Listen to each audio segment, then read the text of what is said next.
He broke into a locked drawer for $33. Was it ever really about the money? The number is almost too small to believe. $33. Not 33,000. 33. That is the entire sum that ended the career of Neil Ashworth. A veteran teacher at a school board in Nebraska, a man who had stood in front of children since the mid-2000s. He was not a stranger who slipped in after dark.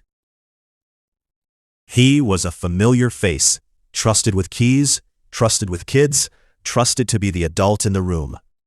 And yet, a silent camera mounted in the school office would capture him, doing something that made no sense for a man with so much to lose. He used a key. He opened a drawer that was supposed to be locked. He took the cash. And he came back to do it again. Why would anyone risk everything for the price of a cheap lunch? To understand the shock, you have to understand the man. Neil Ashworth had been certified to teach since 2004. 2 solid decades of lesson plans, parent meetings, report cards, and quiet routine. Colleagues knew him as steady and unremarkable in the best way. The kind of teacher who showed up, did the work, and never made headlines. He had earned the small privileges that come with seniority, access to the office, familiarity with where things were kept, the easy comfort of a man who belonged. Nobody watches a person like that. Nobody suspects him. That trust was precisely what made the office a place he could move through without a second glance. But somewhere behind the ordinary face, something had quietly come loose.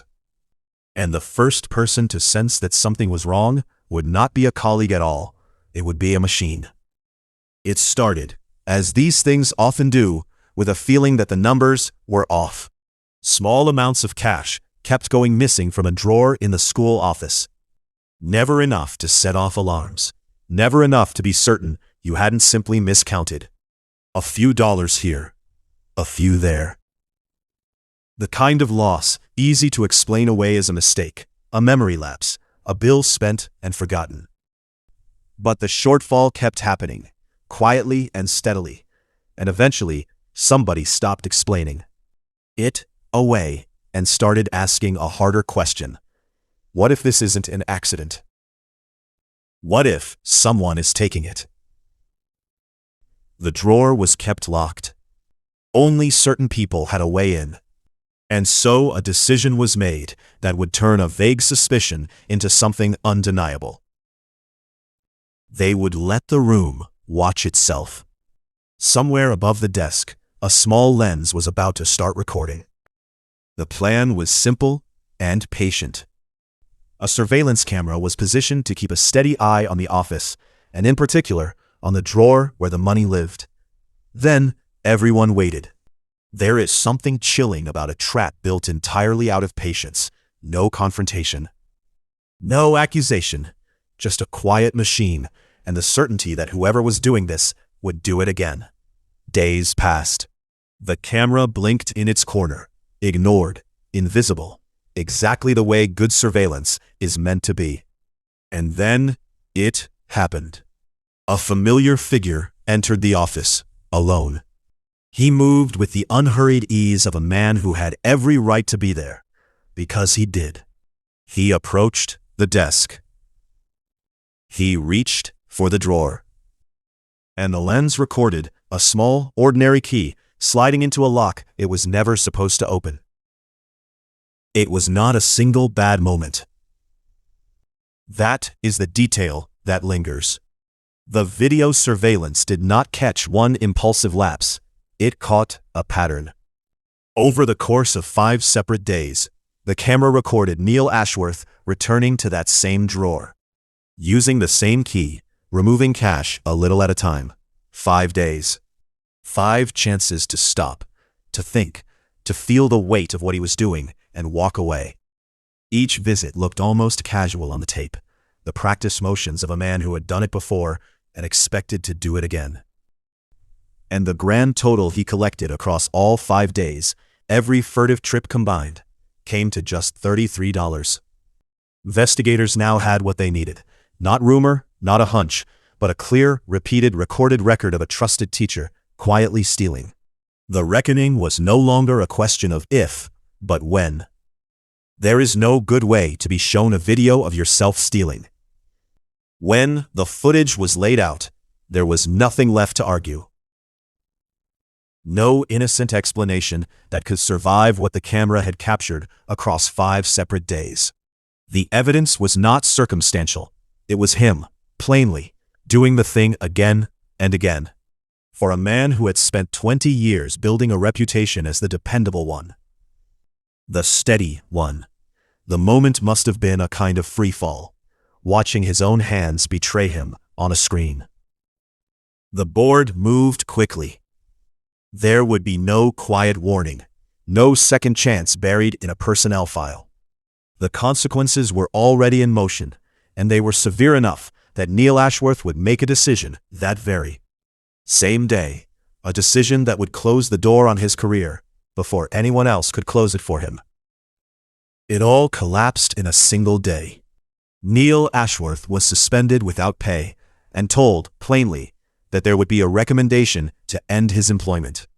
The machinery to dismiss him was already grinding into motion. He did not wait for it.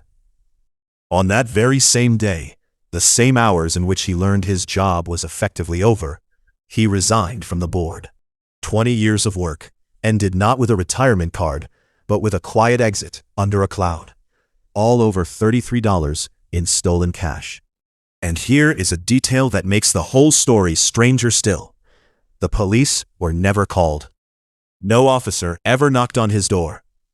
No charges were ever laid.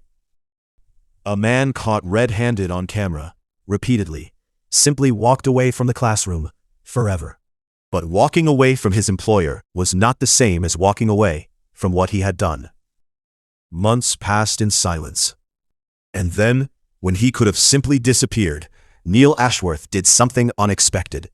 He sent the board a letter, and with it, a check for $100. He had taken $33. He paid back $100. In his own words, he said he regretted his conduct, that it was out of character, that it had been a mistake. He offered the one explanation that hovers over this entire story. He had been experiencing financial difficulties at the time. It is a small human gesture, the kind of thing a person does when guilt has had months to settle in. But it also deepens the mystery rather than solving it.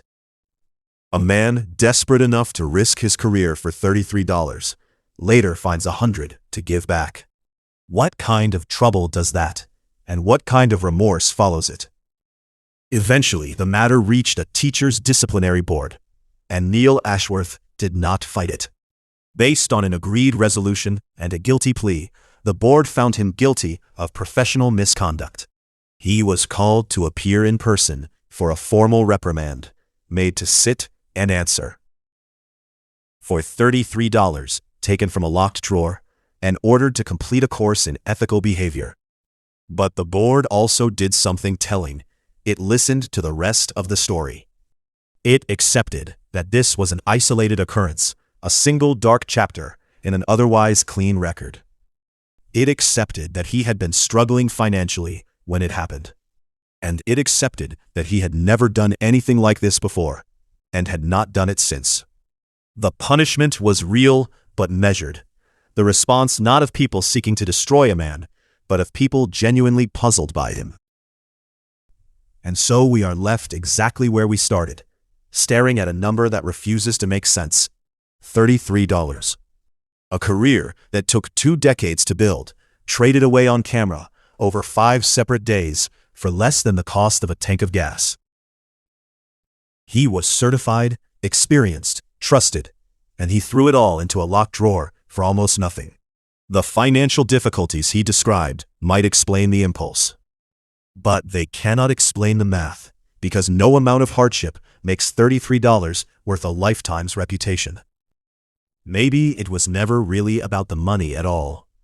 Maybe it was something quieter and sadder, a man unraveling, reaching for a small forbidden thing because the larger things in his life had already slipped beyond his grasp. We will likely never know what was going through his mind in that office. So what do you think he was really reaching for in that drawer?